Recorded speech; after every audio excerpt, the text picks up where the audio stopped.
Halo, perkenalkan nama saya Niko Andreas Tianda.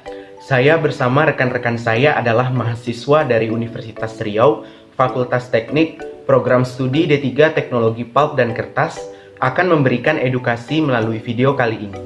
Halo semuanya, perkenalkan nama saya Cantika Christine Nani. Nah, pada kesempatan kali ini, saya dan rekan-rekan saya akan menjelaskan tentang Total Suspended Solid atau TSS dan Chemical Oxygen Demand atau COD. Halo, perkenalkan, nama saya Ivan Luis Miguel. Video ini dibuat untuk memenuhi nilai tugas tengah semester yang diberikan oleh Ibu Evelyn dalam mata kuliah pengelolaan limbah selaku dosen pengampu. Assalamualaikum warahmatullahi wabarakatuh. Perkenalkan, nama saya Latifah. Nah, walaupun pandemi masih melanda, kami akan tetap mencoba untuk memberikan edukasi kepada teman-teman semua melalui video animasi ini. Halo, perkenalkan nama saya Henry. Videonya jangan di skip dan ditonton sampai habis ya.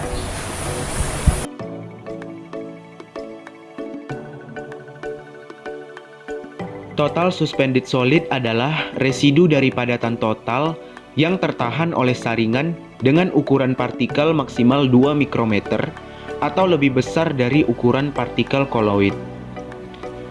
Yang termasuk dalam TSS adalah seperti pasir, lumpur, tanah liat, logam oksida, sulfida, ganggang, hingga bakteri dan jamur. Limbah cair yang mempunyai kandungan zat tersuspensi tinggi tidak boleh dibuang langsung ke badan air. Dampak TSS yang terlalu tinggi dapat menyebabkan penurunan kualitas air. Kondisi ini dapat menimbulkan gangguan, kerusakan, dan bahaya bagi semua makhluk hidup yang bergantung pada sumber daya air.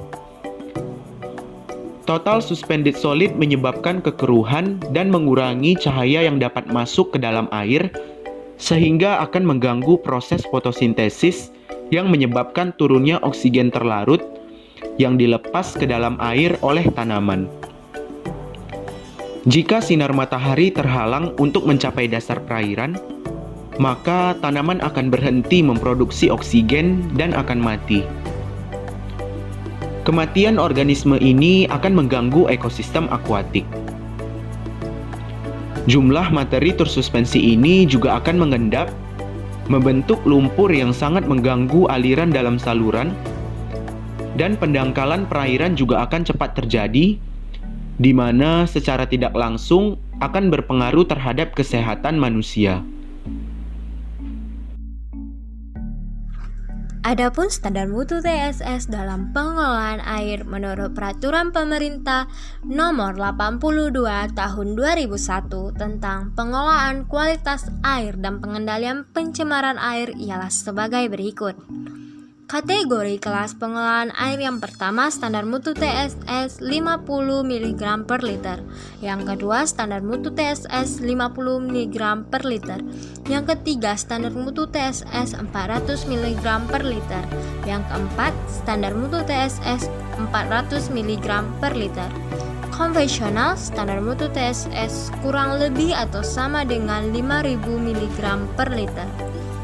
Dengan memerhatikan standar mutu kualitas air minum dan batas maksimum TSS pada pengolahan air, juga dampak TSS kepada kesehatan manusia, maka pengukuran TSS sangat penting untuk dilakukan. Banyak metode dan alat yang dapat digunakan untuk mengukur TSS. Nah, untuk salah satu cara pengujian TSS ini adalah dengan menggunakan prinsip gravimetri. Sampel yang telah homogen akan disaring dengan menggunakan kertas saring yang telah ditimbang. Residu yang tertahan pada saringan akan dikeringkan menggunakan oven sampai mencapai berat konstan pada suhu 105 derajat Celcius. Setelah itu, sampel kemudian akan didiamkan dalam desikator selama 30 menit untuk menghindari kontaminasi kelembapan udara. Kemudian, sampel ditimbang. Kenaikan berat saringan mewakili padatan tersuspensi total atau TSS. Untuk memperoleh estimasi TSS, dihitung perbedaan antara padatan terlarut total dan padatan total. Nilai TSS dapat diperoleh dengan menggunakan rumus sebagai berikut.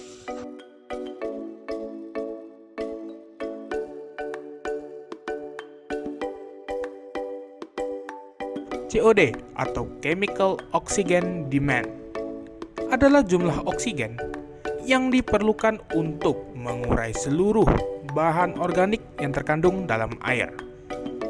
Jumlah oksidan Cr2O72- yang bereaksi dengan sampel organik dan dinyatakan sebagai MgO2 untuk setiap 1000 ml sampel. Kadar CO2 pada perairan yang tidak tercemar biasanya kurang dari 20 mg per liter, sedangkan pada perairan tercemar lebih dari 200 mg per liter. Dan pada limbah industri dapat mencapai angka 60.000 mg per liter. Tingkat COD yang tinggi menandakan banyaknya jumlah bahan organik yang teroksidasi pada sampel, yang akan mengurangi tingkat oksigen terlarut atau DO. Penurunan DO sendiri dapat menyebabkan kondisi anaerob yang dapat merusak kehidupan air. Prinsip analisa COD adalah semua senyawa organik dapat dioksidasi secara sempurna menjadi karbon dioksida dengan menggunakan oksidator yang kuat yang terletak pada kondisi asam. Sampel air diinkubasi pada kondisi tertutup dengan oksidan kimia yang kuat dalam suhu dan jangka waktu tertentu. Oksidan yang sering digunakan dalam tes COD adalah kalium dikromat yang digunakan dalam kombinasi dengan asam sulfat mendidih.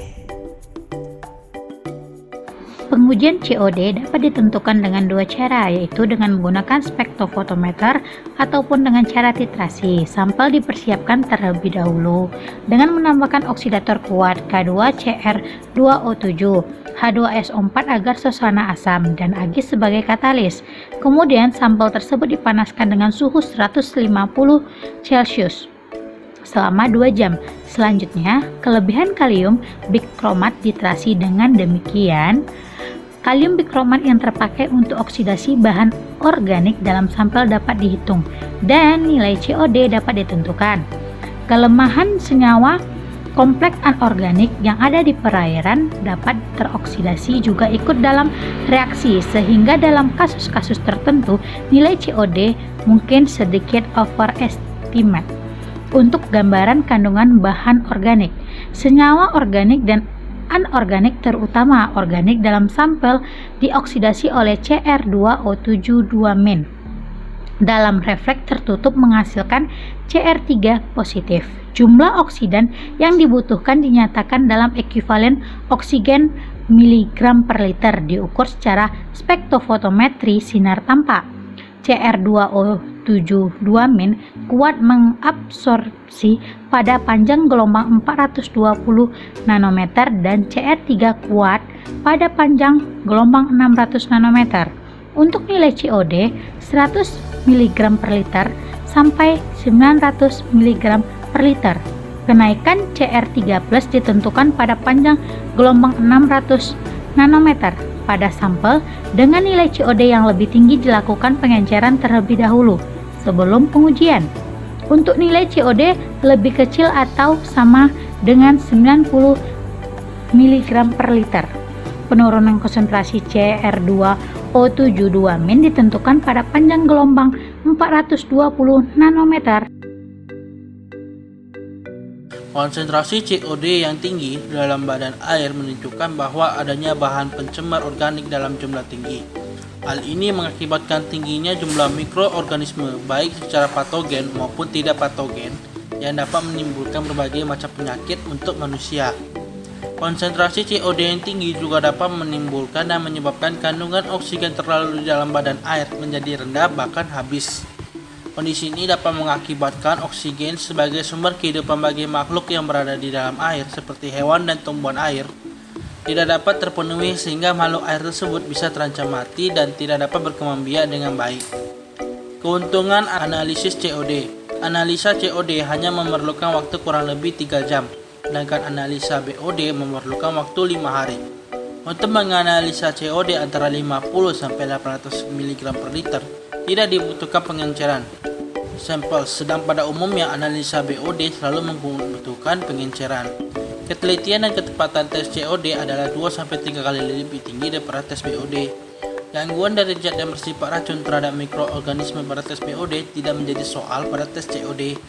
Kekurangan analisis COD. Tes COD hanya merupakan suatu analisa yang menggunakan suatu reaksi oksidasi kimia yang menirukan oksidasi biologis yang sebenarnya terjadi di alam, sehingga merupakan suatu pendekatan saja. Karena hal di atas maka tes OD tidak dapat membedakan antara zat-zat yang sebenarnya tidak teroksidasi dan zat-zat yang teroksidasi secara biologis. Sekian video dari kami, semoga bisa bermanfaat untuk semua. Terima kasih. Assalamualaikum warahmatullahi wabarakatuh.